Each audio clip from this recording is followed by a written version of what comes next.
George.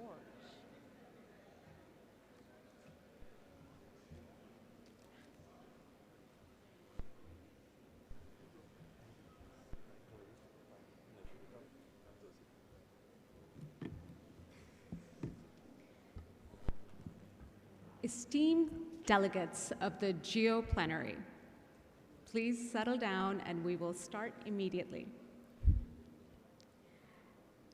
Ecosystems are vital to life on our planet. Knowledge is power, and the more we understand and know about our world's ecosystems, the better we will be able to protect and manage our planet. I am Madiha Bajwa, and I will be your moderator for today's plenary session on Earth observations for nature-based solutions. This session will be looking at what it is that we need to do to increase our knowledge of the world's ecosystems. And to do this, we're going to start broad. We're going to hear from the perspective of countries and communities and what it is that they need. Then we will have a keynote introduction from a multilateral environment agreement where we're going to hear more about what the needs of the parties are when they report to these policy requirements. We have a panel discussion of 4 amazing speakers who are going to approach this issue from their very different perspectives, and we intend to end with a call for action. As our audience, we would love for you to interact actively with us. So please, if you hear anything especially insightful, please do use your social media accounts and share widely using our hashtag, tag us, let's create some noise. We have set aside roughly 30 minutes for discussion, so hold on to those questions. We will come to you at that point and try to address as many as we can. If you're in the room, raise your flag and keep it raised. If you prefer to use Slido, I hope it comes up on the screen now. If not, it will come up in the last 30 minutes of the session. So you can send your questions there and we will come to them. Finally, if you're connected via Zoom, raise your hand and we will also try to respond. Let us now dive into the substance. This session is divided into a series of parts.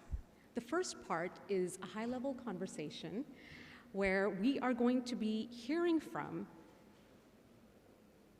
Ambassador Tosi Panu from the Democratic Republic of Congo, who is the chair of the UNFCCC subsidiary body for scientific and technological advice and GEO principle.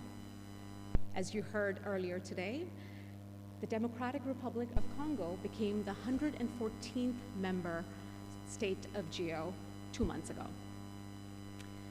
As many of you may be aware, the DRC is also home to the world's 2nd largest rainforest, and the majority of lands in the DRC are managed by indigenous peoples and local communities. Accompanying him is George Ortson, Country Program Coordinator for the Global Environment Facility at UNDP. George has been involved in implementing nature-based solutions in Ghana for local communities since 25 years, and we really look forward to hearing your experience.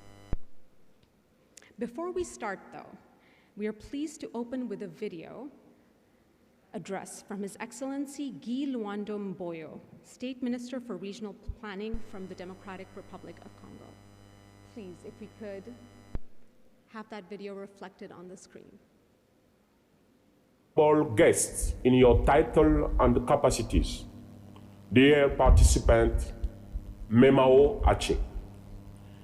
It's a great honor for me to speak at this important meeting that reflects on the various challenges the humanity faces to promote an efficient and sustainable management of the Earth, physical space, and natural resources. While expressing my regret for not having been able to travel to Accra, I'm confident that these meetings will be writing in a gold letter for the Democratic Republic of Congo, which is pledged to join this global network as the 114th effective member. As you may know, the Democratic Republic of Congo is the reservoir of a rich biodiversity for the whole planet. Our country is promoting a green economy to achieve a sustainable development, particularly through efficient management of its physical space. That is why since 2017, the country is engaged in the reform of its land management sector. To achieve this, my country needs the financial and technical support of all GEO members to enable the Democratic Republic of Congo to take full advantage of the opportunities offered by this important international organization. We are already committed to the rapid establishment of the national GEO body, and I pledged the availability of the Democratic Republic of Congo to participate in the future forums. Ladies and gentlemen, honorable guests, in your title and capacities, dear participants, I thank you.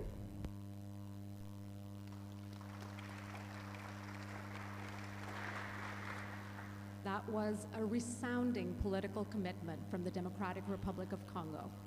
Ambassador, I invite you to tell us more about the DRC's needs for effective nature-based solutions and integrated policies, and where you think Earth observations fit in. Thank you very much.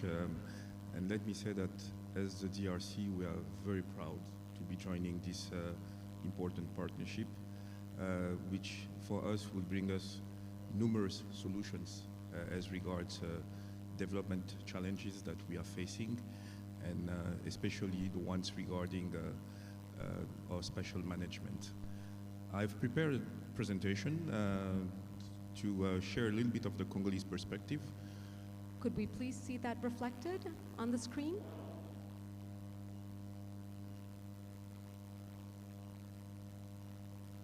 Yes, so this is the presentation by the DRC, and I'm making this presentation on behalf of me. Okay, yeah. Yes, this is the presentation on behalf of the DRC. I'm making the presentation on behalf of State Minister Luando, whom you just watched on the video, who was supposed to be here, but because of some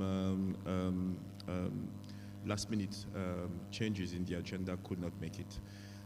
So the DRC, for those who don't know, is the largest country in sub-Saharan Africa, the largest country in Africa being, of course, Algeria, but in sub-Saharan Africa, it's the DRC, 2.3 million square kilometers.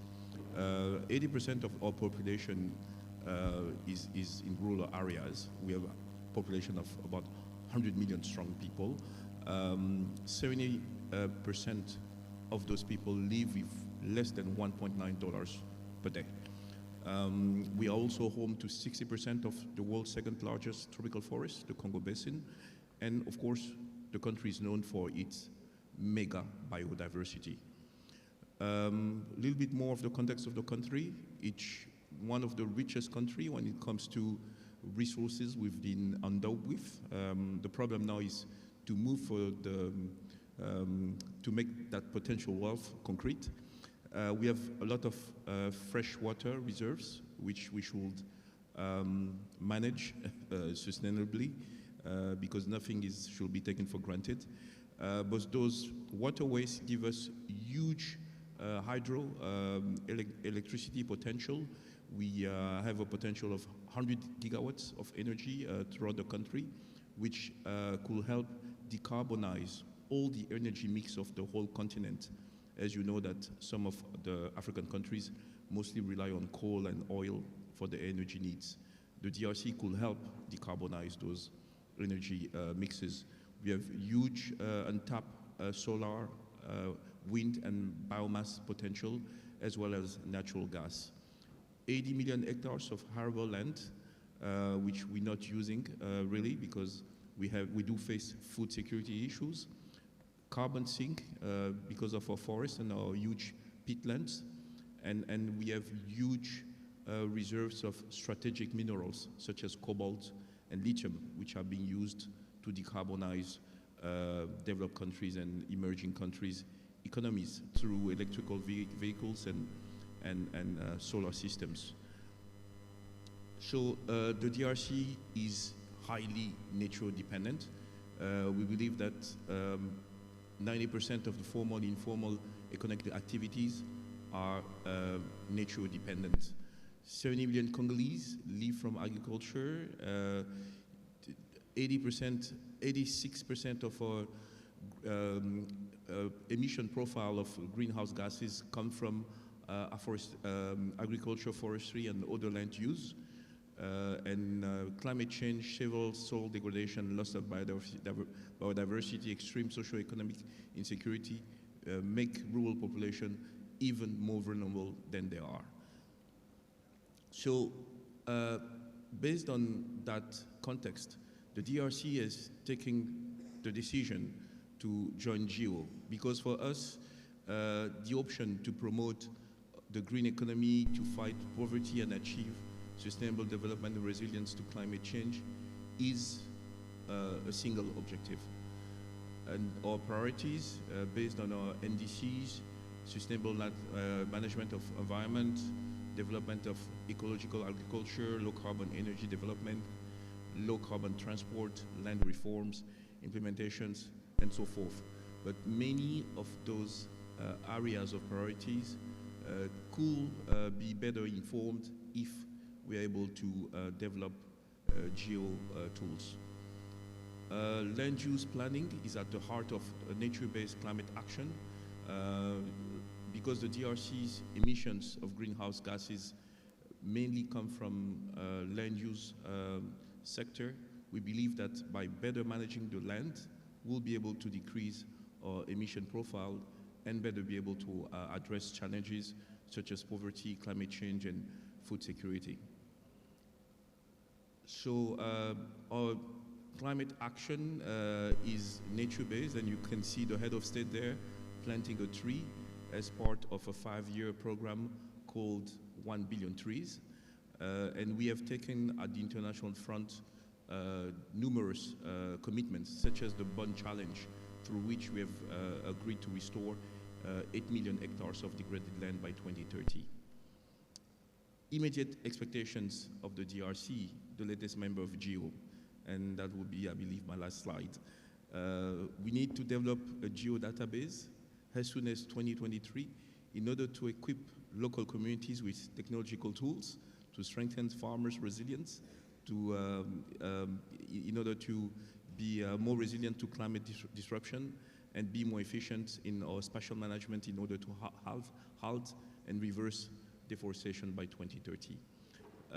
For that, we believe that we can benefit from the support in assessing environmental assets so that we can have a better way to sell the DRC narrative and access climate finance, carbon markets, and other types of green financing.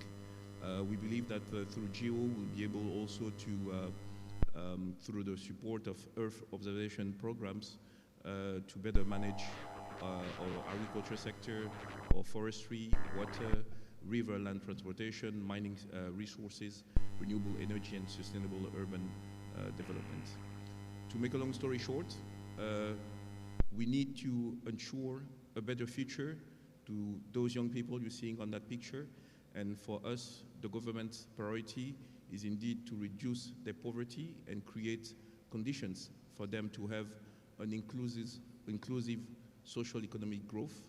And we believe that GEO could be a wonderful and powerful tool that we can make good use of in order to achieve that aim. Thank you. Thank you, Ambassador. It is really wonderful to hear these ambitions that you have for the Democratic Republic of Congo, and this is the right community to work with your country on this. I had one question. You mentioned local communities. Can you tell us a bit more about how you see local communities, indigenous people as part of the solution when it comes to nature-based action? I mean, we're talking about people who have had some means of livelihoods, production, consumptions for centuries, and for which they've understood that everything they need to do needs to be done in terms of sustainable management of their environment. They have a forest in which they hunt, in which they fish, in which they find medicine, and forests with which they sometimes have a spiritual relationship. So those dwellers have been managing these forests in a sustainable way before they were told to do so, because they understand that it is important for them. But today, they're facing rampant poverty.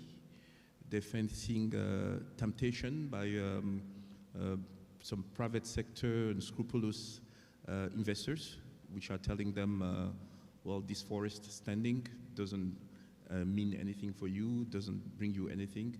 Let's try to take advantage of this resource jointly.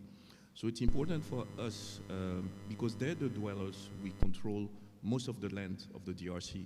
It is important for us to bring them a certain knowledge level, a certain understanding of what the stakes are, and a way to also be able to monetize the resource that they have by managing it in a more sustainable way. But for that, we need to strengthen capacity, because the DRC civil services are facing numerous challenges, and we need also to have the latest technological tools in order to be able to sell, to put on the table something which is supported by knowledge and technology, which cannot be denied. So every time we got on the front line in order to defend the DRC's vast natural capital, we are a little bit emotional, but it's important for us to equip ourselves with objective tools, and we believe that some of the GEO tools and programs will be important to equip us in order to engage in that conversation with all the certainty and the legitimacy which is needed. Thank you, Ambassador. I'm sure some people in the audience are listening very carefully. And I think this provides us the perfect segue to George, because you just mentioned strengthening capacities. And George, you've been working on doing that at the local level in Ghana for quite a while. So please, share your experience. I'm going to pass you the...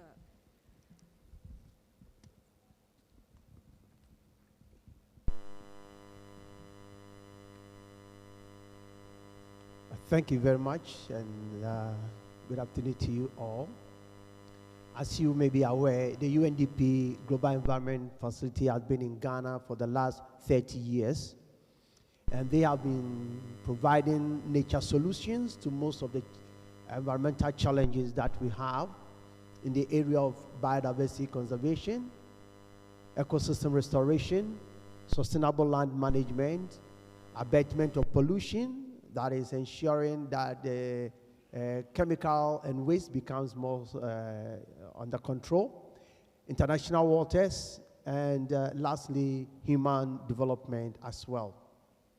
So over the last 30 years, there has been a model that we have developed, which we take to the field and assist or provide funding to either to the government or to the local groups or NGOs to be able to help solve the nature challenges that we have in our country. Now, some of the challenges that we face includes biomass degradation or environmental degradation, ecosystem destruction. We also face unsustainable land management, and we have degradation of both the natural and the savanna forests as well. And aside that, people who live within these areas are always and every time becoming more vulnerable due to the climate change, which is either causing flooding or extreme droughts. So what are the nature solutions that we provide to the government and also to individual communities? First and foremost, we empower communities to be able to restore the degraded land. Then also we introduce innovative climate projects, sustainable agriculture, trying to ensure that there's a transformation in the way they do things. And we also look at their cultural systems and belief, say that you modify it to be an advantage into providing nature solutions. And then we look at social inclusion, making sure that nobody is left behind. So the youth, the children, the disabled persons, and people with challenges in terms of sight are all included in the restoration process. So it's a whole gamut of intervention that is to be done. But then we always face a challenge. Where do you direct your investment? Because you are taking activity in space, and therefore you need to direct it to the epicenter where there are critical issues so that you'll be able to address the situation, and that will have a better impact and also a ripple effect on the system. Now we observe that information was not just available.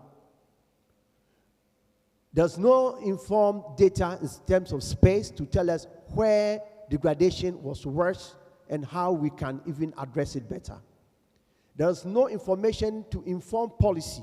So most of the policies that are formulated do not address the real challenges on the ground. We also need information to guide the traditional authorities to take certain actions. All these were gaps that we observed. So now we needed some intelligent information. And that is where we turn to the geo information, the Earth observations. Now this provides us with adequate information to know where an event is happening, where there is severe wildfire. What is the cause? How do we address it? If you go to the shorelines, where is the erosion taking place most? And even when we have invested, how do we monitor to see that our investment is yielding the necessary results? Otherwise, you end up spending thousands and millions of dollars and you don't get back the response. So we needed Earth information to be able to address all these things. We look at weather forecasts. How do we tell our farmers that, look, the situation in the coming year is going to be like this, so your response should be in this direction? How do we get changes in land use, the land use pattern?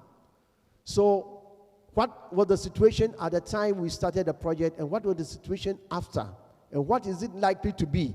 So we use the data also to make projections. We use the geo data also to help us inform policy and allow policy to take certain actions that will help provide enough solutions onto the challenges that we are facing. So that brings us into the situation where we now provide a baseline information. And based on the baseline information, funds are made available to government or to NGOs to be able to implement. Based on the geo information, we also moved away from just investing anywhere, but we undertook landscape approach to resource management and intervention. So within the landscape, you'll be able to identify different scenarios where there's fire incidents, where there's mining, illegal mining, where there's bushfire, where there's illegal chainsaw operation, etc. So it gives you an idea, and you are able to put in place a proper management plan that is able to address the situation. So that is how we have been able to utilize the geoinformation George, to George? address the challenges that we have in the system.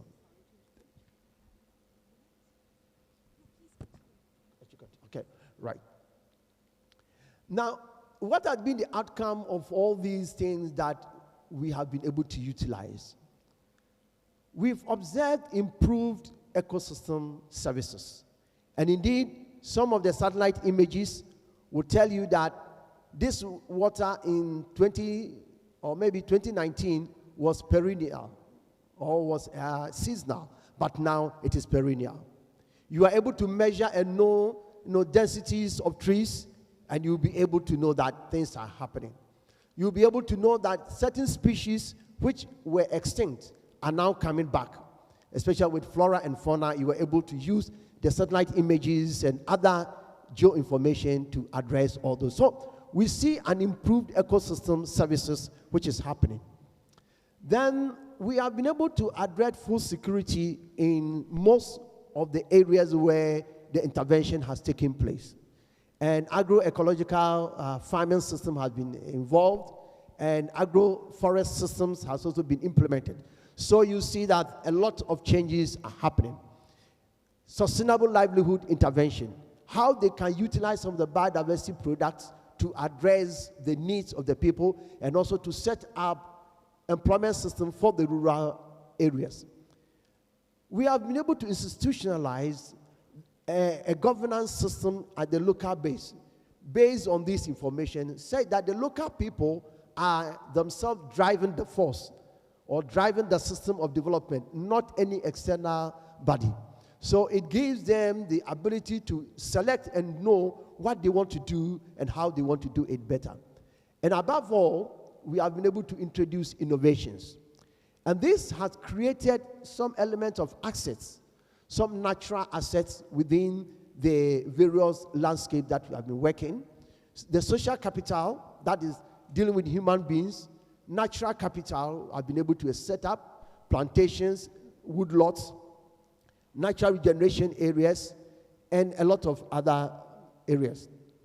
And the lastly, we have been able to mobilize economic and capital formation for the rural people themselves. So we, from the investment that we make, from the GEF funding, we are able to see a ripple effect, spreading and cascading to other communities within the landscape. George, may I ask you to conclude in 30 seconds this excellent intervention on a very concrete example? Yes, one example is the Weto landscape in the Volta region of Ghana. I think during your first trip, you passed some area of the area. It used to be an area which was subject to wildfire. Every year, the area will burn. And by their tradition, they said that the fire was caused by dwarfs or spirits. Spirits were responsible for the yearly or annual bushfire. But through our intervention, we saw that it was human intervention, or it was human activities that were creating all this. So we have been able to turn things around. And now the area is one of the most forested areas we have in our country as far as the Volta region is concerned.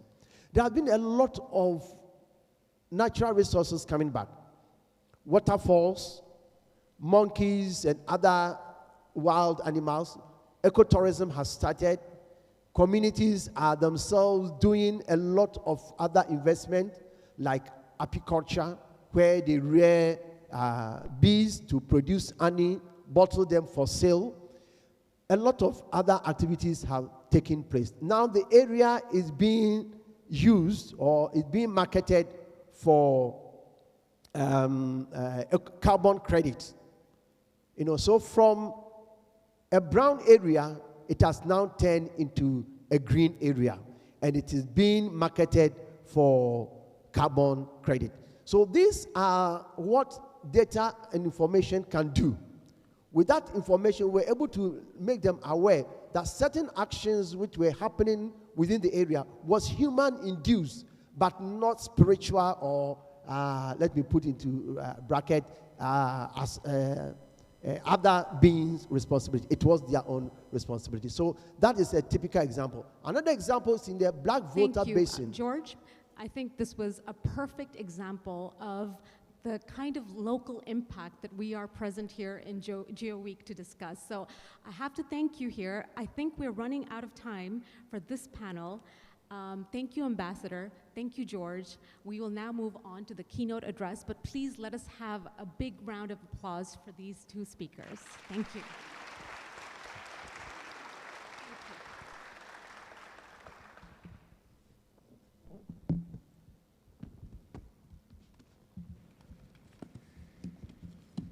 The Convention on Biodiversity is setting a vision for biodiversity until 2050 in next month's Conference of the Parties.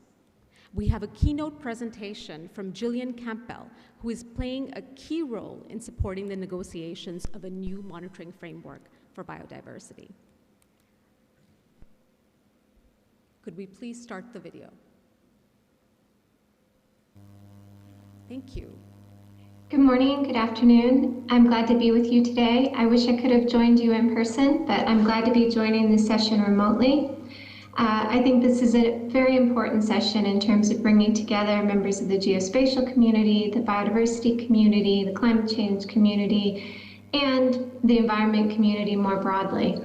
As we're moving towards the COP15, which will set the stage for a global biodiversity agenda from now until 2050, with a vision of living in harmony with nature to 2050, 4 different goals in terms of 2050, and 22 targets till 2030 that will describe how countries and globally we're going to, at the national and the global level, we're going to move towards trying to protect and conserve biodiversity and maintain nature's contribution to people.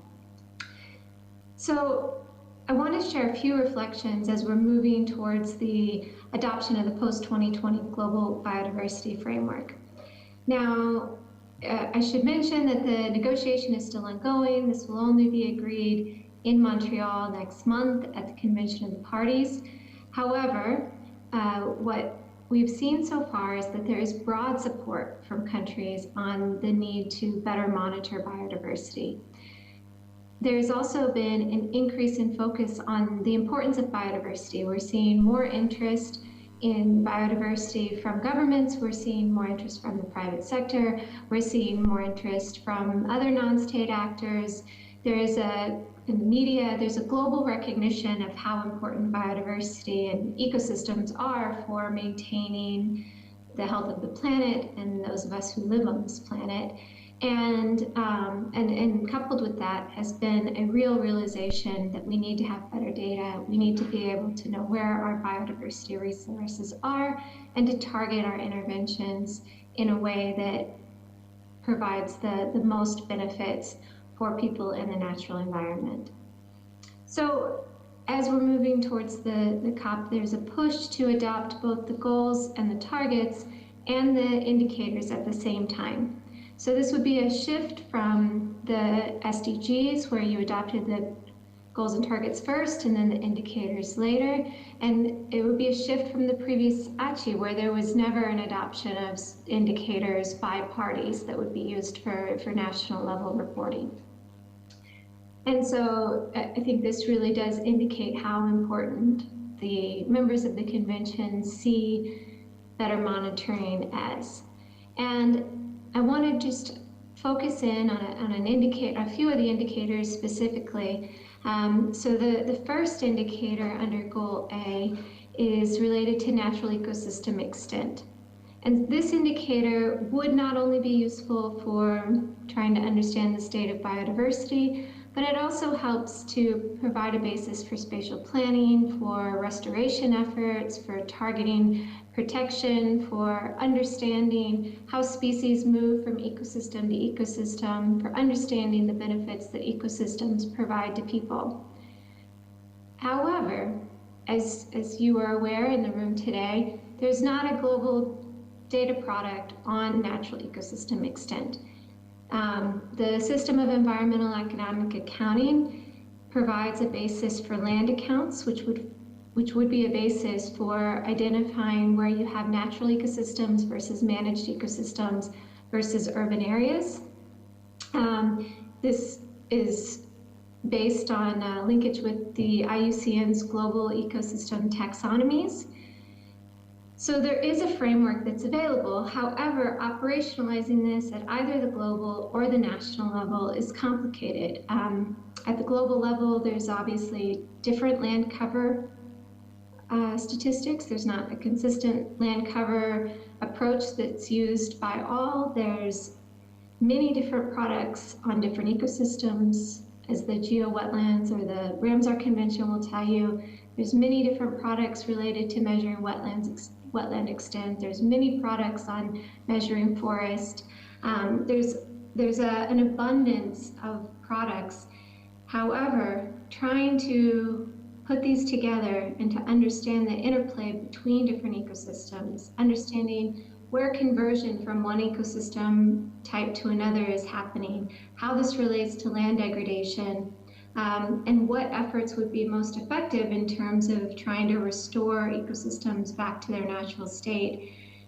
It's a real data gap. And this is something that I've been talking to the GEO community about, and I think that those of you that are listening here today can see that there's a need to find a way to better agree on how we're mapping our ecosystems, to be in a position to put this information together so that we can understand how ecosystems interact with each other and how they form one system.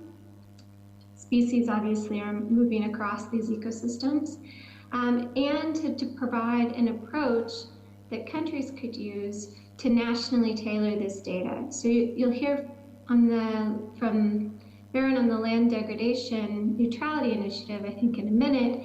And in that context, they have a global data set that is being used, which is then coupled with tools which can be used by countries to contextualize that and to nationalize it so that you have a package of information that provides a solution for everyone, whether you are just getting started trying to develop an approach towards measuring your natural ecosystems, or where you are looking to refine that and further develop it. There's a framework that could, or a system that could work for everyone. And so this is the challenge that we have in terms of better understanding our ecosystems, which, as I mentioned, it relates to many of the goals and the targets that we have under the convention. And it would provide a better basis for better spatial planning, which is not just about biodiversity, but it's about managing land use overall. I think I'll leave you with that, and I wish you the best of luck, and I look forward to hearing the discussion.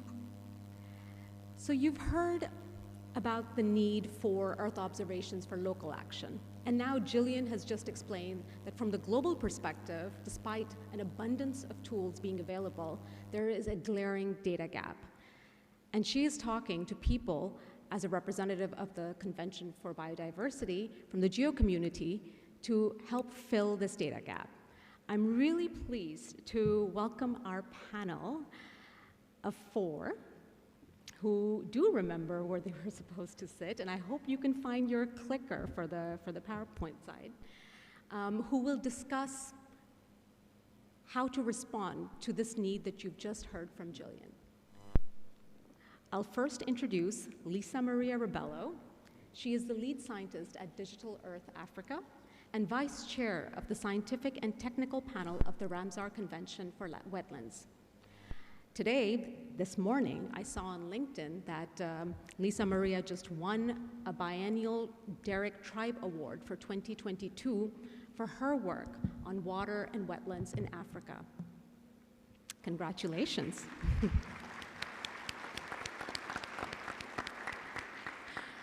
We may have something else to celebrate, but tomorrow, when GEO-LDN comes up for flagship status, but our next speaker will share his successful experience in addressing a similar challenge in a different area. Baron Orr is the lead scientist at the UN Convention to Combat Desertification. Baron has been involved in monitoring land degradation for his entire career and has been instrumental in the application of Earth observation for land degradation neutrality. Welcome, Baron.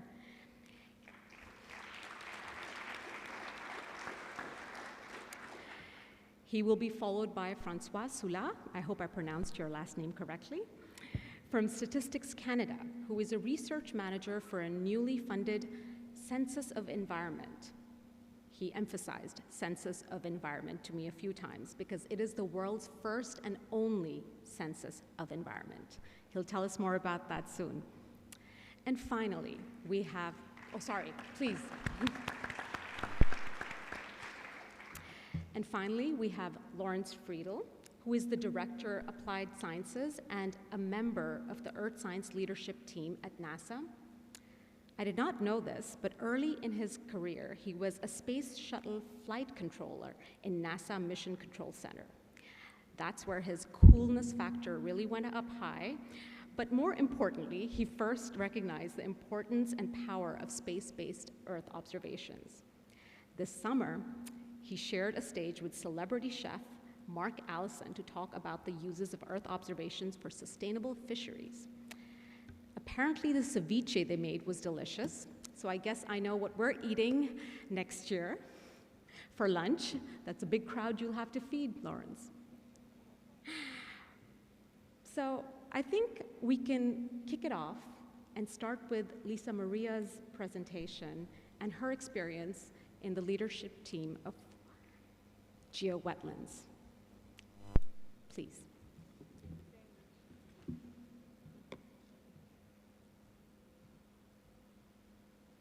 This one's on. Thank you very much for that introduction.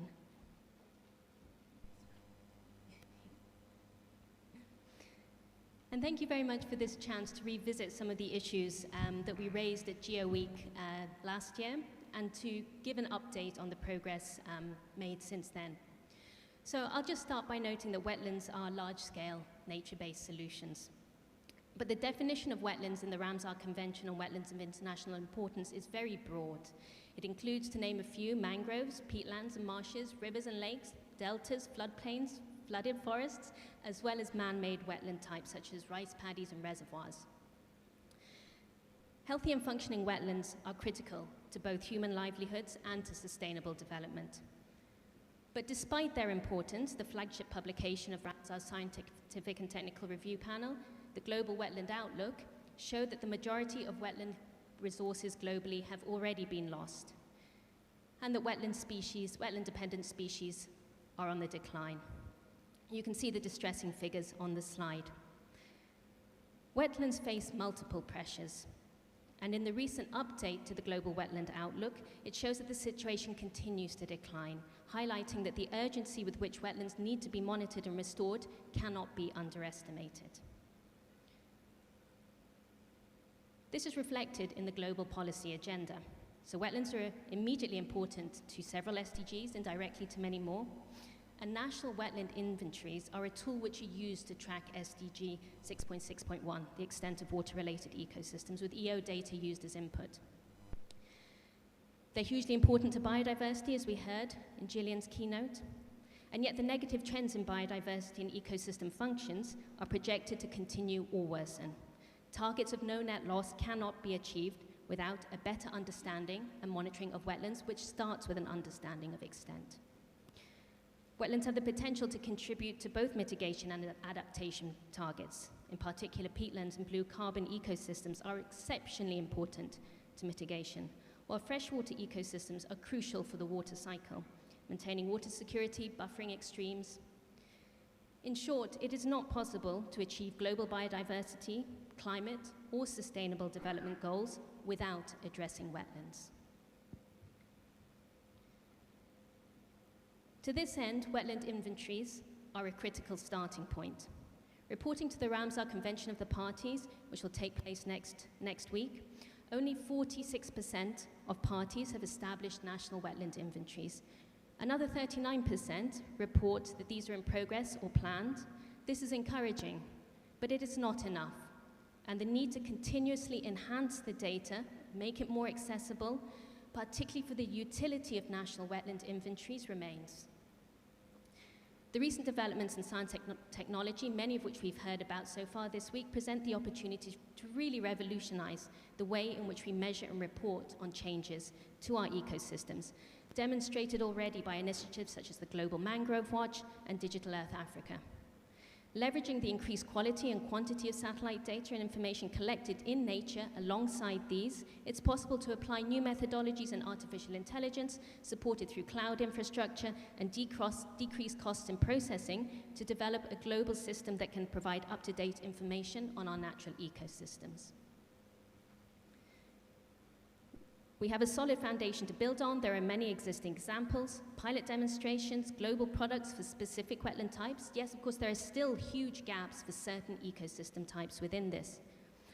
But we are still currently unable to measure and compare changes in a consistent, comparable manner, because much of the information is fractured, incomplete, and inconsistent. So since the last GEO week, we've had a very active process. Intensive activity, dialogue between the Ramsar Secretariat and the Scientific and Technical Review Panel, a successful workshop to co-design the revival of the Geo-Wetlands Initiative, and we've identified more than 35 wetlands monitoring programs which have been invited to contribute. There will be 3 side events looking at the data and tools available and the importance of extent in national wetland inventories at the Ramsar Convention of the Parties next week. So I'll just close by saying, we have the science, the data, the technology to support this. Yes, there are gaps, but we also have the demand, and the GEO community is uniquely placed to deliver this ambitious effort. Thank you, Madiha.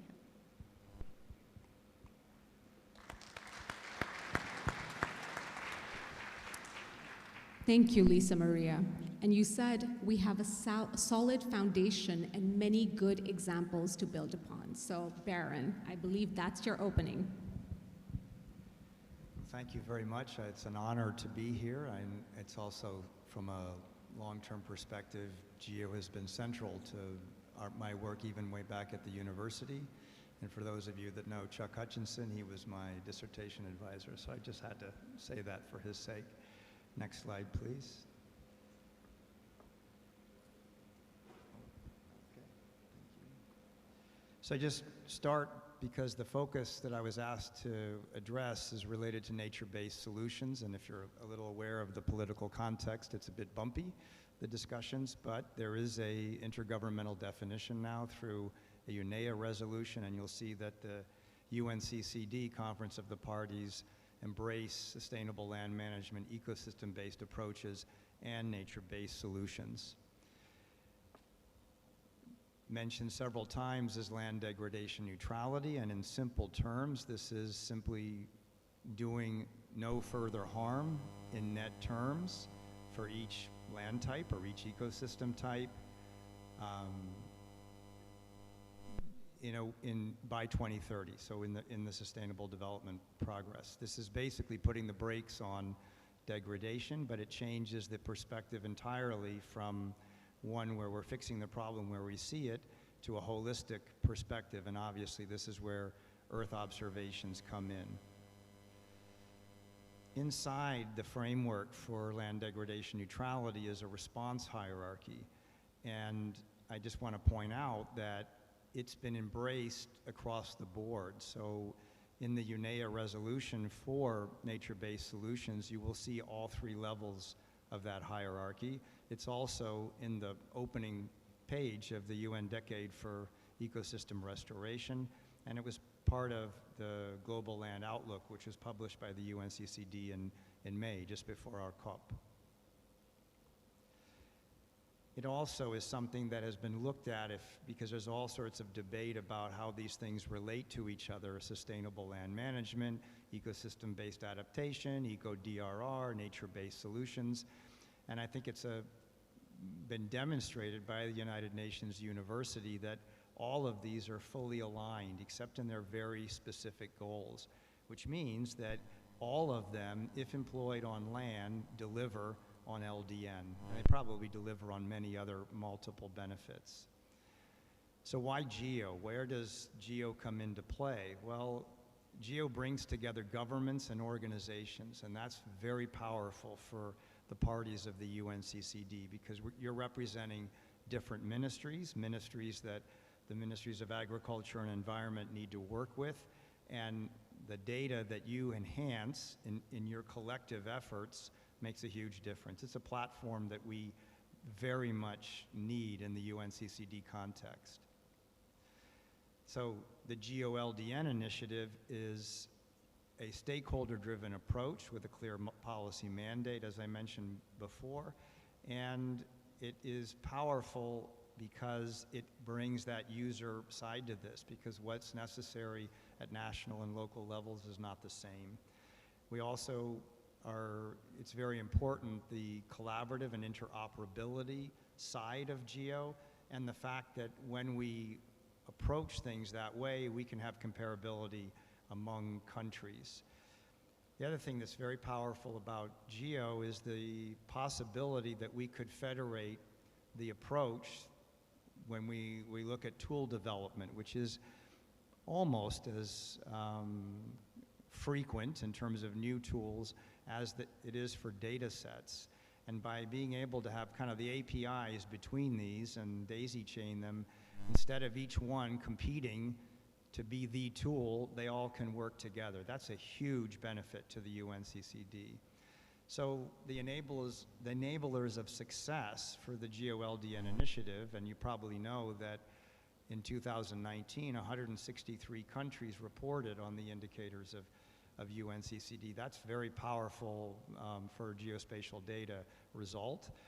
But it's that user-centered element, it's agile, informative, it's very impact-oriented and quality-focused. Everybody can play, and that means everybody can have the opportunity to add value. It's global in scope, and yet it accelerates national and local action, and I can't leave this without saying it's also due to financing, and the German government has been very generous in supporting this.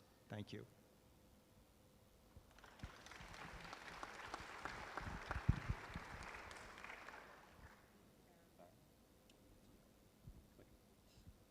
Thank you. And I'm seeing a strong policy connect here. We've heard from CBD, we've seen the connect with Ramsar, we're seeing the connect with UNCCD, and I believe we're going to see another policy connect when, Francois, you go ahead. One thing I did forget to, I omitted to mention in your introduction was your very strong connection with EO for ecosystem accounting, another GEO initiative, but I believe you'll speak more about that. Over to you. Thank you very much, and thank you for the invitation. Bonjour à tous. Hello to all. I would first like to mention that there's a lot of investment in Canada. Some would say massive investment in nature-based solutions. Protected areas, reforestation, agro-environmental solutions, so there's a lot ongoing in Canada. Now, Canada has also recently released an Earth observation strategy, and I invite you to take a look at that strategy. I think you'll find it very constructive and useful, and in there's a lot of material to help measure the state and the changes in our natural ecosystem. So I think this is part of the solution in Canada. But also, and as you mentioned, there's a new census of environment in Canada. StatCan was tasked in putting together this program in order to track the stock of the assets and the changes in these assets and the flows of services, for Canada. So part of this system, the sense of environment, is based on the SIA. And the SIA is a system of integrated data, environment, economy data, whose purpose is to better understand the relationship between the environment and the economy. The comprehensive view of that relationship it constitutes an internationally recognized statistical framework, meaning many countries, if not most countries, are in the process of adopting it and implementing it to generate ecosystem accounts. Excuse me, my throat is playing games with me. So the framework is based on a series of accounts. asset account, condition, ecosystem services supply and use accounts in physical terms, but also one day in monetary terms. The asset account tracks ecosystem extent in terms of spatial area. And think of these assets as statistical ecosystems. So the system allows us to track these assets. So this approach provides a common basis to understand the composition and health of ecosystems, supporting indicators that are spatially explicit and within a time narrative. So in Canada, we have started building, integrating these data, and you have here examples. But these data are not good enough to actually track the change in the assets over time. They're the best thematic information we have per ecosystem, but they don't meet the basic requirements of a statistical classification, that they're not mutually exclusive. So what we need to do is to bring in various layers that we could then build into creating these accounts. But this is easier said than done. We saw in Industry Track on day one, Esri providing a global solution to this, but it's not immediately applicable in enough quality for us to be able to track ecosystems. So a few conclusions. Some ecosystems are easier to track in terms of area, extent, change than others. Surface water, urban, these are easier to track. But overall, most are not, at least for the national perspective, especially in a large country like Canada, perhaps. So, in order to account for changes in ecosystem, maybe we could concentrate first looking in areas where there's a change in the land use or where there's a catastrophic event. So again, some ecosystems are measurable for looking at changes in Earth observation, for example, surface water, but in some cases, we actually need to detect a land use change. Finally, I'll say that where we cannot detect a good change in land or ecosystem type, we will, in the ecosystem account, look at the condition. And this, I want to emphasize, is not less important because the condition of the ecosystem is directly related to the capacity of the ecosystem to be able to provide the services from which we benefit. Thank you. Thank you. Thank you, Francois, and thank you for highlighting the complexity of what it is that we're trying to unpack here. Lawrence, over to you, please. Great, thank you very much, and again, thank you for the invitation to myself and especially to CEOS. So CEOS is the Committee on Earth Observation Satellites, and as they bring up the slides, so it is an organization that's a proud member of GEO. It has 63 agencies and currently 201 satellites and counting in terms of doing the coordination across them. So some of the members, actually, if there's a chance to bring up the slide set, it's related to... Down 2 slides, I think. Oh. This was extra material.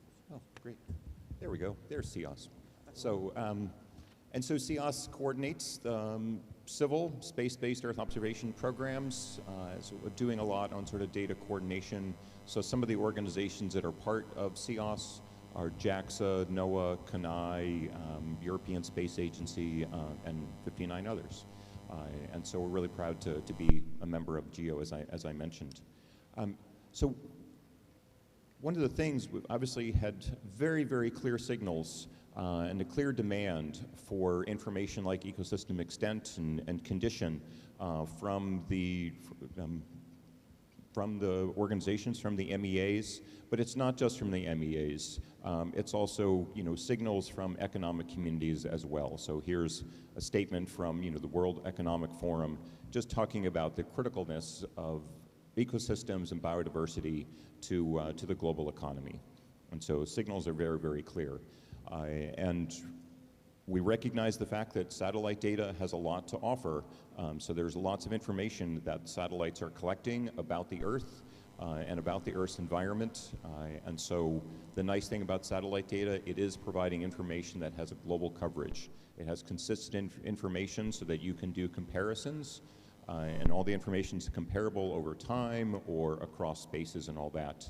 And because of the satellites and the orbits, we do have these frequent collections. So that's some of the good news. However, there is a number of challenges. You've heard some of them already, and the challenges are not just technical in terms of getting agreement across the different organizations on how to even classify the extent. There's also institutional, political, and economic ones, even just getting agreement within the different conventions on what is going to, and within the scientific community at what does, what qualifies for a certain ecosystem and extent and all that. So there is this very much this need for this common approach.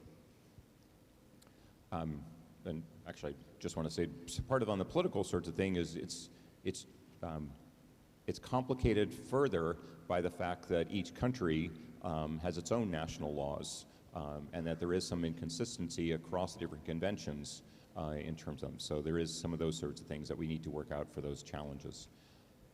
Good news is we have a common interest here. There is this collective action problem that we can be working, and so by doing this and by having a consistent ecosystem scheme, and by doing this, we can support the management of these different ecosystems, and this management can incorporate these nature-based solutions.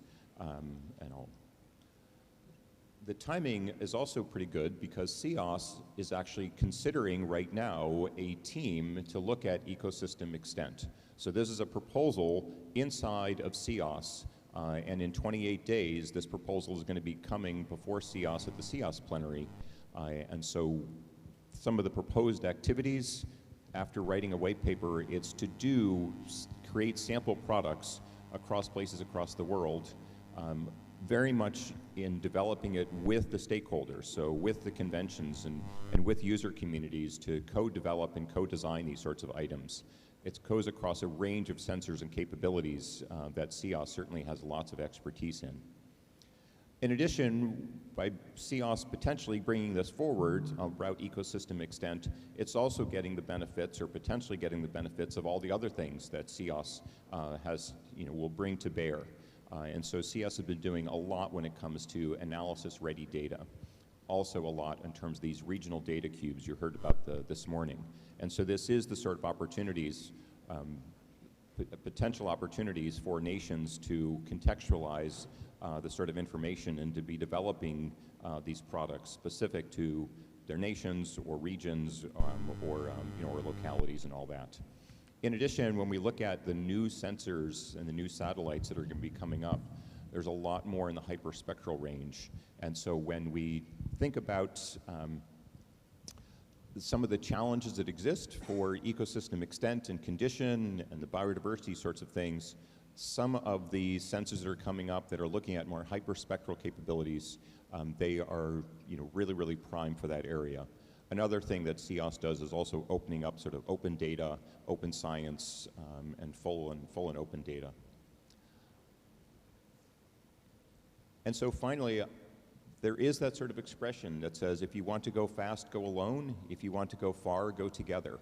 And I would say, when I look at this GEO community, with all of the expertise that we have in Earth observations across different organizations and different experiences, the chance, the mindset that we have of this co-production and co-design, we've got lots of, this is a great opportunity for us. It is asking for an organization to be the convener across the different Earth observations types, across different organizations and all that. So I would really say that this is a fantastic opportunity for GEO to step in and play this convening role to help address this critical information.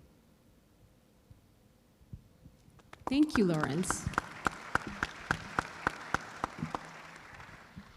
And thank you for really bringing that home. I think that was beautifully said and opens up the way for this next and final part of our panel, which is question and answer and discussion. So I'm just going to ask if we could get the Slido link up. As I had mentioned earlier, please put your flags up if you'd like to ask a question. But in the meantime, Lawrence, keep holding on to that mic because I'm going to ask you and each of our panel members the same question in 1 minute or less. Could you tell us, building on what you've already said, what stars would need to align to make this ambitious but much needed program come to life? Sure, thanks for that. So I mentioned that some of the challenges are beyond the technical, organizational, political, and I'm hoping as the microphone passes back that way that they can speak to some of those aspects. On the technical sides of things, I would say we certainly need to have the better clarification about ecosystem definition and the categorization scheme, agreement on that, standard definitions for delineation as well as assessment of condition, which I'm starting to talk about. There are some opportunities for data formatting. I think what CEOS is doing when it comes to analysis-ready data is an example of that sort of activity. There's also issues related to cataloging and access, but I think would also be sort of critical on even helping to make the data findable and all that. That's about 1 minute, and I would say another minute would be a whole issue about how would it help the organizations that are going to be using this sort of information, but we'll hold that to another answer. Thank you. And building on that, I agree with the interoperability, and certainly applying the FAIR principles to data would be something of critical importance, making data findable, accessible, interoperable, and reusable. And on the interoperability side of things, that's a mouthful. We want to make sure that it's not only synthetically interoperable and that we can download a table and use it, but we want it, how we call it, we say semantically, not synthetically, but semantically interoperable where a machine speaks to machine. I think that would be super important. But we heard this morning somebody say that data is the fuel of the new economy. And given that, I would say that your National Statistics Office is the actual refinery for that data. Speak to your NSO, get them involved, and work with them, and they provide data that is trusted by the public. So I think that's also part of the solution. So I'll jump in on both of those. We fully support the FAIR approach, and I think it's important for all of you to recognize that at the convention level, national to global is one thing, and national to local is another. And it's not necessary that these directly scale. They just have to work together and they have to be relevant. So that's one thing that's important. And that means from the perspective of the UNCCD, whatever is determined on, for example, ecosystem extent, if everybody agrees, it will be very useful to our parties. And it can be at any of those scales that it becomes relevant. So I think that's important. But I would put back to GEO and CEOS that it's not simply that the conventions all agree so that you all can move forward. It's equally important that all of you agree so that we can move forward. It's a major handicap to parties if what you're doing in CEOS remains at level 0 or level 1.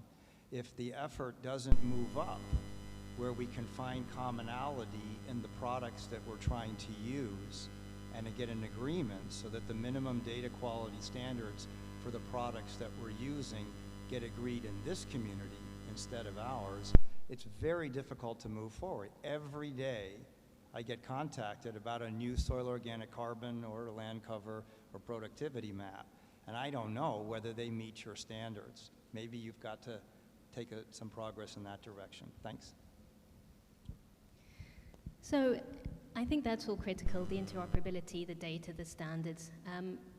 But I think also stepping back from that, for me, what needs to align is really the collaboration, the partnerships, bringing together the countries, the national focal points that work with the conventions on the reporting, the indicators, the global science and policy communities, the MEAs, and of course, it will also require resources. So there's a whole host of things that need to come together. But I would also just emphasize that, yes, we need the stars to align, but I think it needs a bit of help from us, and we need to do that fast. we need to do that fast. So how fast is fast?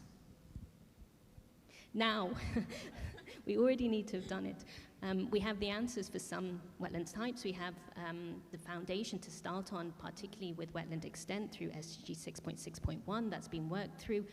We just need to move faster. I would say less talking and more doing, but there's a process to follow. And one of the challenges is obviously financing. We can act when we have the finances to be able to convene the communities to do all of this. So obviously that is another challenge, but that is not my role as moderator. So let me stop myself right there. And I even put on my glasses, which I don't love doing, to see if there are any flags raised, and I see that there is. Greece, please. And after that, there is Sweden, France, and Costa Rica, and we'll take that in that order. Okay, thank you very much, Nabiha. Thank you very much, dear panelists, for the interesting discussion.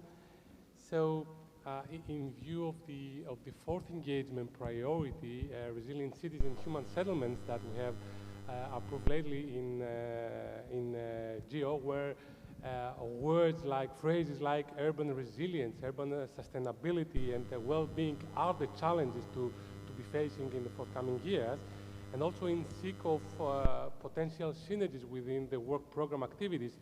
I'd like to ask, to what extent do you see NBS coming as a tool to mitigate urban pressures, and what opportunities you see for Earth observation to play a critical role in this aspect? So I just saw the word urban in a parenthesis in Francois' presentation, but I think that's really, really important for us. Could you repeat that question? I believe the question was about how urban can fit into this entire conversation, how you see that link play out.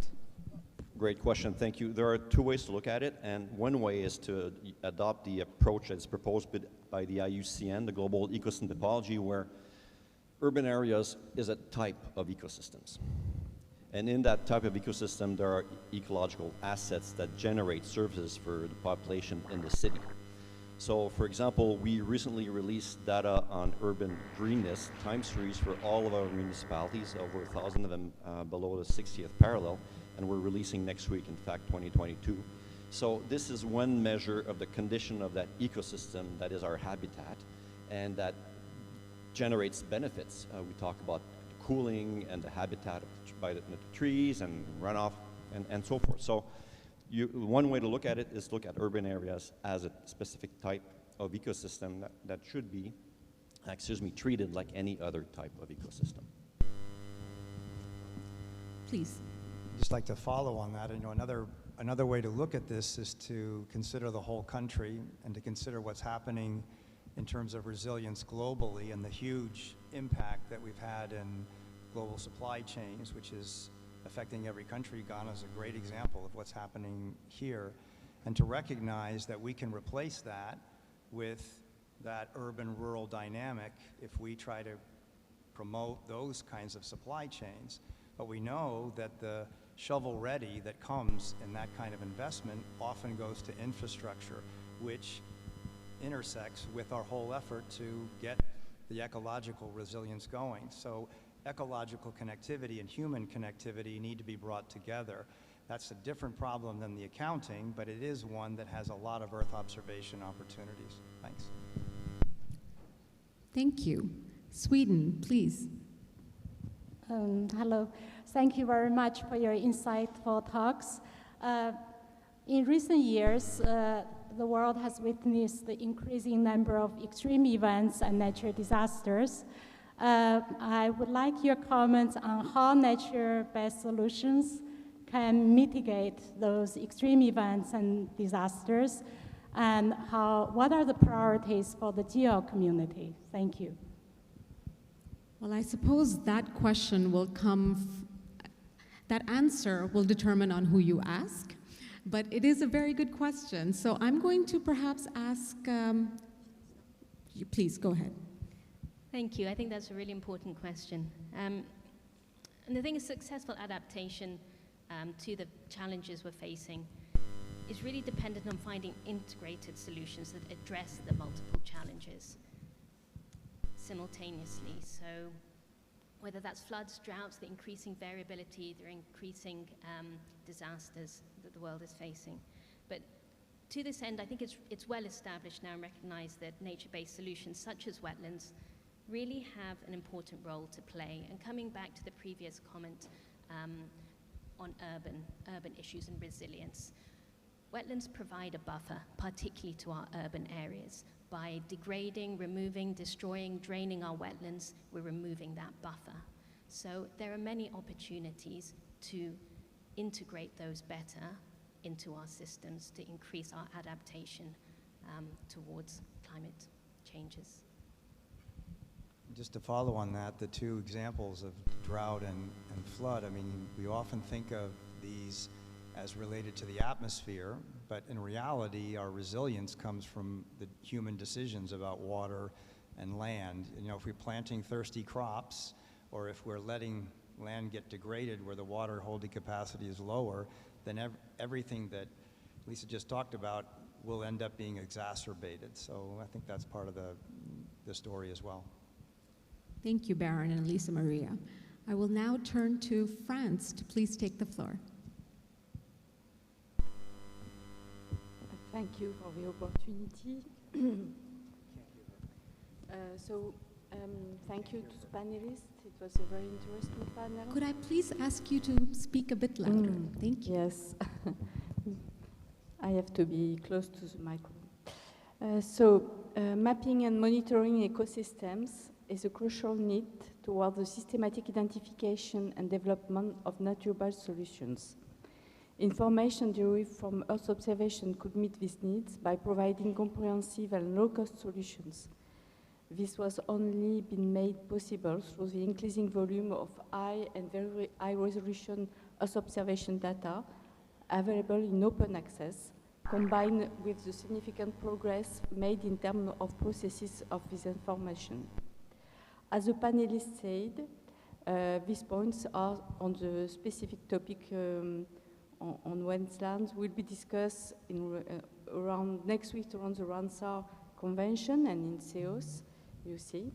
And we think that GEO can play a unique role in supporting further progress on these cross-cutting teams of ecosystem monitoring and support of nature-based solutions.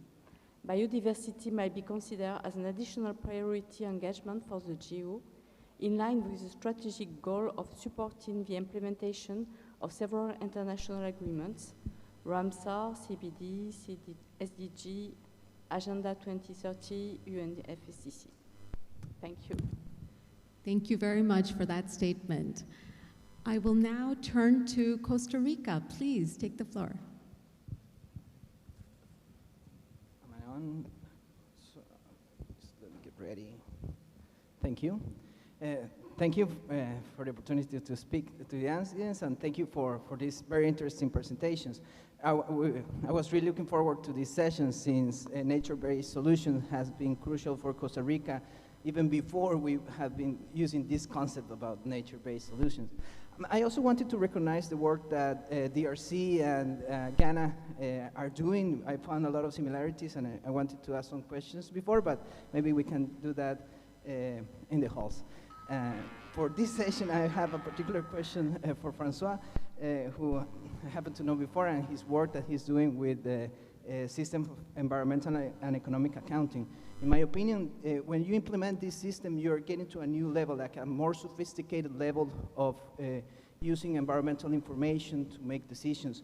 But sometimes this level is not very much comprehensive by people who make those decisions, and some people say that this is more like an academic exercise sometimes. But I wanted to ask if Canada is in that level that you are making decisions using the SIA, and what would you recommend to other countries that are also trying to implement this system in order to make it more useful for our development? Thank you. Thank you for the question, Raphael. I had to go very quickly over one of the slides that talked about SIA. And On that slide, you had the central framework adopted as a standard in 2012, and you had the ecosystem accounts adopted in 2021, as you know. So the central framework is more mature.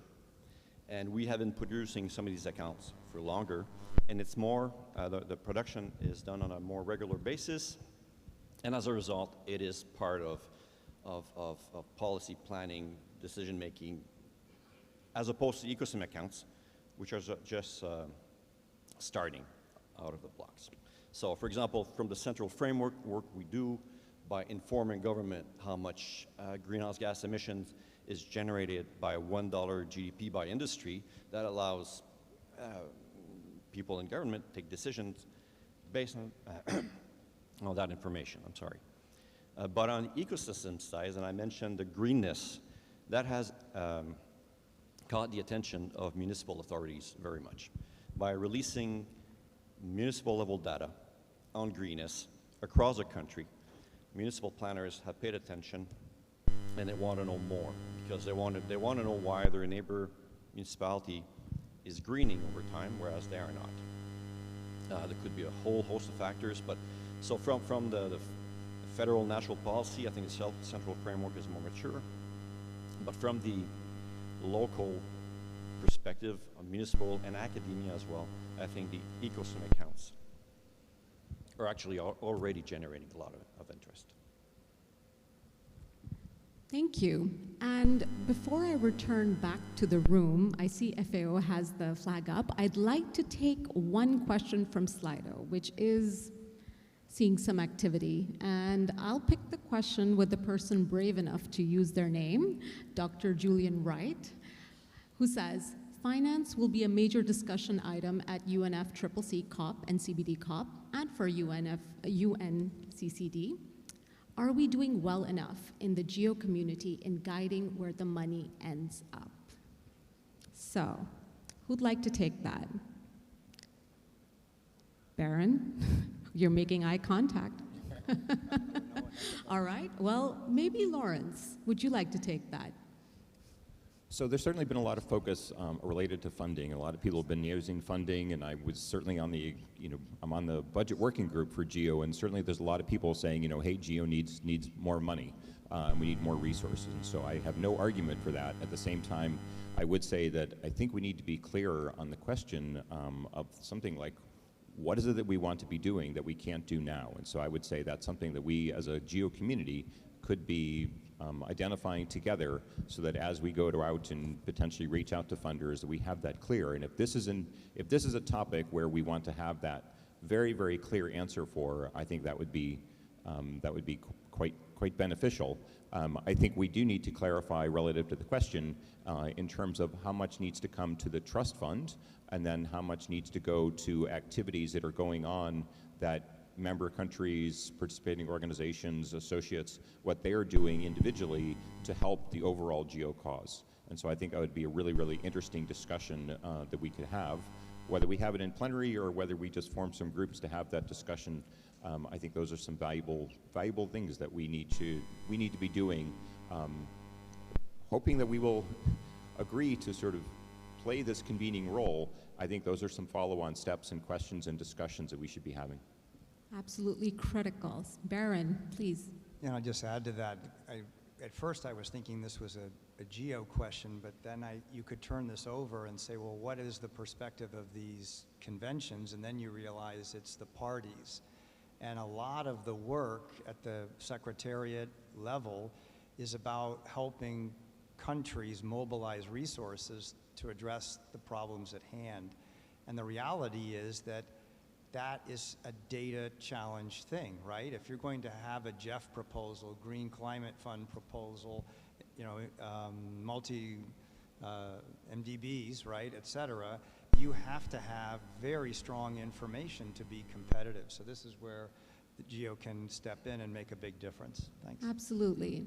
And is the money coming here? I mean, are we getting the finances to take these sort of initiatives and programs? That's another question to build upon what we've just read from Julian.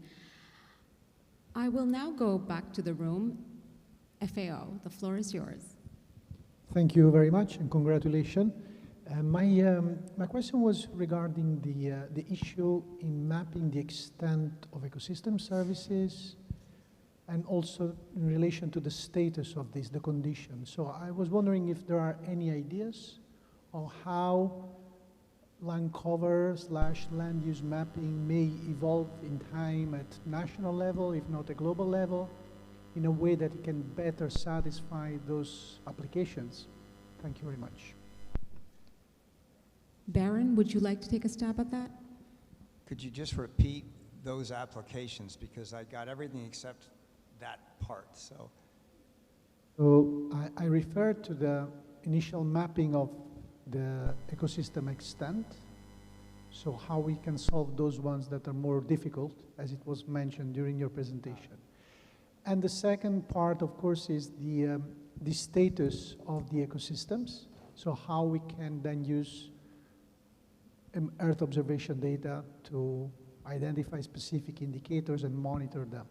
Thank you very much. So at least from the perspective of the UNCCD, the extent of the ecosystem, if the challenges that were raised by the other panelists about agreement can be addressed, and in our perspective, it would be kind of a step-by-step, get the fundamentals, you know, the legend, as it were, and move steadily towards more harder aspects of that. But if that can be achieved, well, clearly land cover plays a role there, and it certainly then moves towards status because it changes. I mean, when I'm asked what's the #1 thing that needs to happen to meet any of these big goals, it's stop land conversion now, today, all of it, and then we can start to make progress. So there's no question, in my view, that land cover plays a role, and then it moves straight into status, as you described. Thanks. Thank you. We will take 2 final questions, and that will be Ghana and the GEO Secretariat in that order, please. And finally, I see Senegal. Senegal, it's Ghana, Senegal, and GEO Secretariat, please. Okay. Yeah, thank you very much. For me, this is a very interesting section and a very important section for each one of us, whether small, big, rich, or poor, because land is what we all depend on. So now with the call on nature-based solutions, I'm just sitting here with Baron's presentation. I feel that everything that has to deal with land, whether it is about bringing back its value to ensure that the value that is given us must be in one way or the other pulled towards the land degradation neutrality that we are looking at. And I want to use this opportunity to once again extend the call to all countries in this room and beyond that we need more support for the land degradation neutrality, because all nature-based solutions in one way or the other are dovetailing towards this concept of ensuring that every parcel of land has a value that can be restored, can be maintained, and ensuring that our future generation gets the needed support that they need. Thank you. Thank you for that statement. Senegal, please.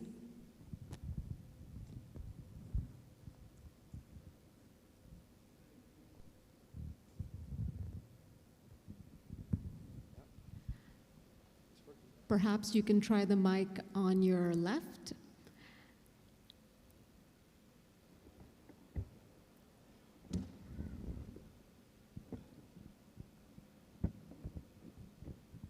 Thank you very much. I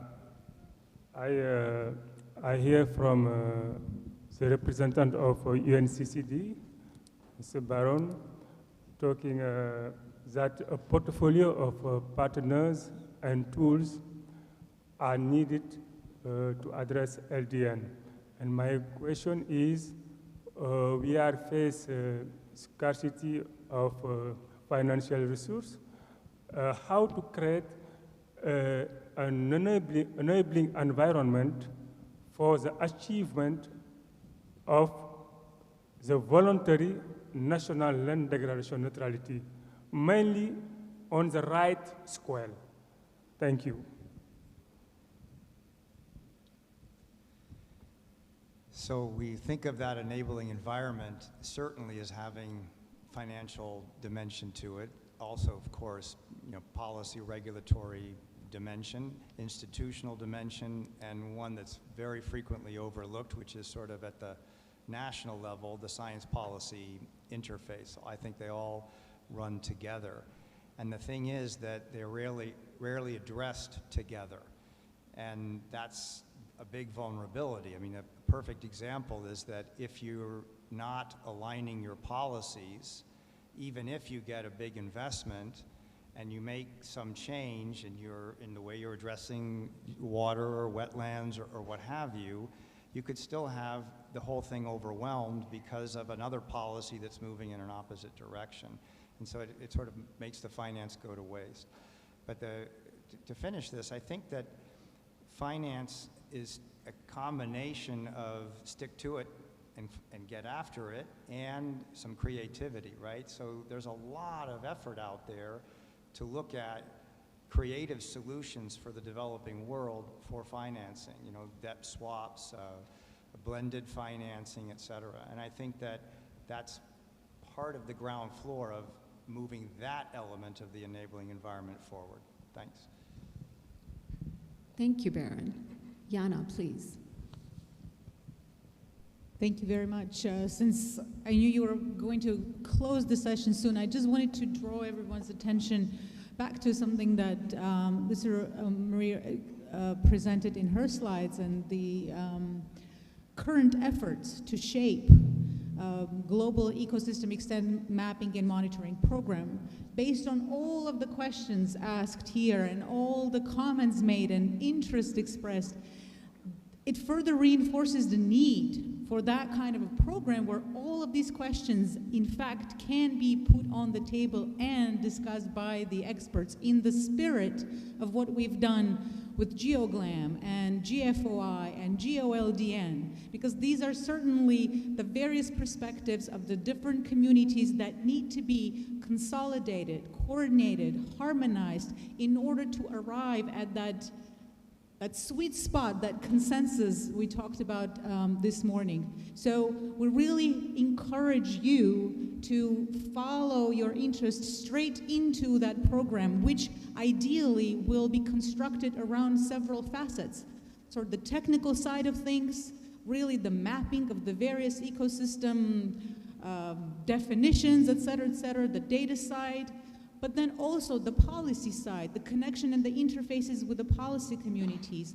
The other component would be the capacity development in order then to enable and empower the users to use those tools which will emerge.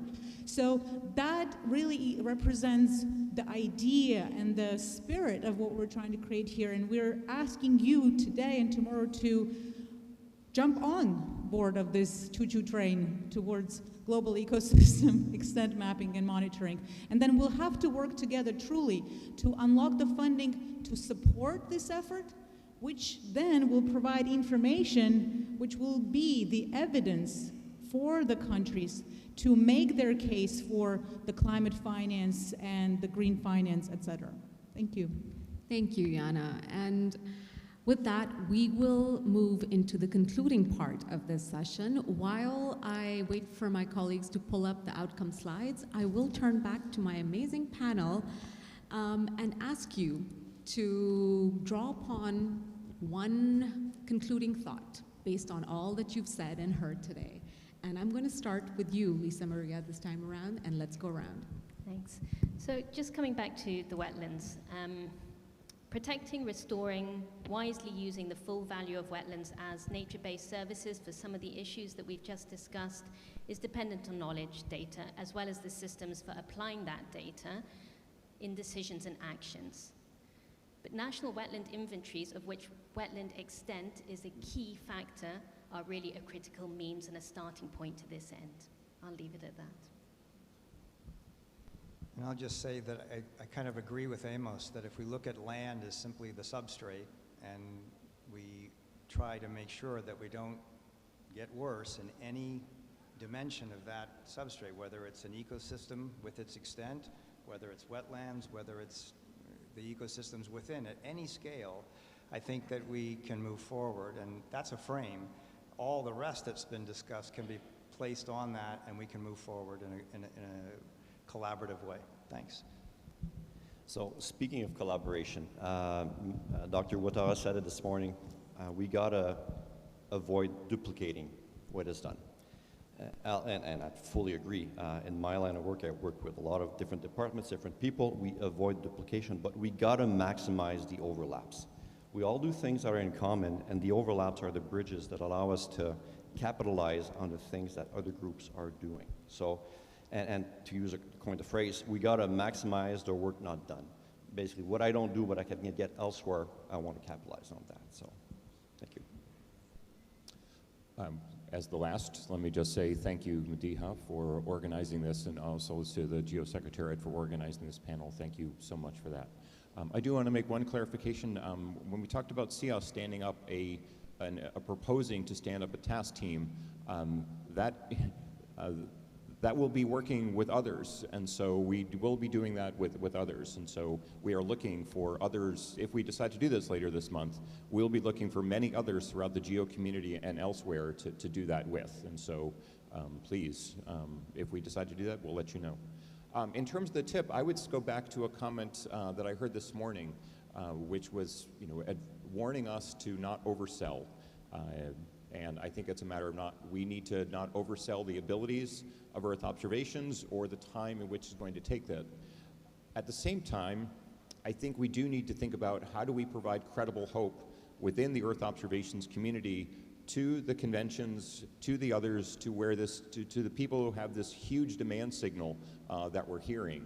And I think related to that, I think we need to learn, and we need to be thinking within the GEO community, how do we lean into risk? Both ourselves on the technical side, as well as together with the partners, with the stakeholders and all that. How do we lean into risk, both on the ability and potentially on that time frame, so that we can really serve all the interest that there is in how to help with ecosystem extent and condition. Thank you. Thank you for bringing that to a close.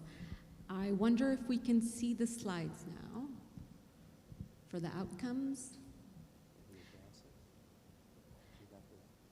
So probably not, in which case I will close. This has been a great pleasure, and it is a week of critical conversations, but it's not about dialogue, or it's about dialogue, but ending in action, and I feel like we really managed to identify that in this panel. And we have to start with the local communities and the countries. And a big thank you to Ambassador Tosi and to George for reminding us of that. And thank you to this wonderful panel for sharing your knowledge, your experience, your insights, and a big round of applause for them. Thank you.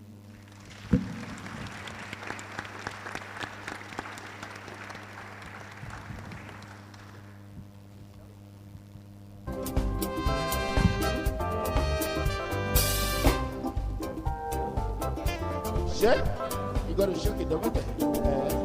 Shake it, shake it, shake it, shake it.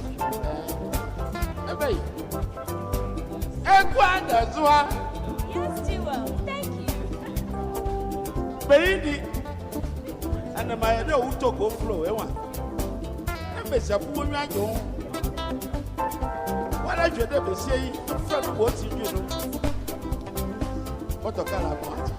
You gotta shake it over there. Shake it, shake it. Sambo. Who did it? Yeah. Who did it? Yate, Yasuruko. Surukubi, Yate, Yasuruko.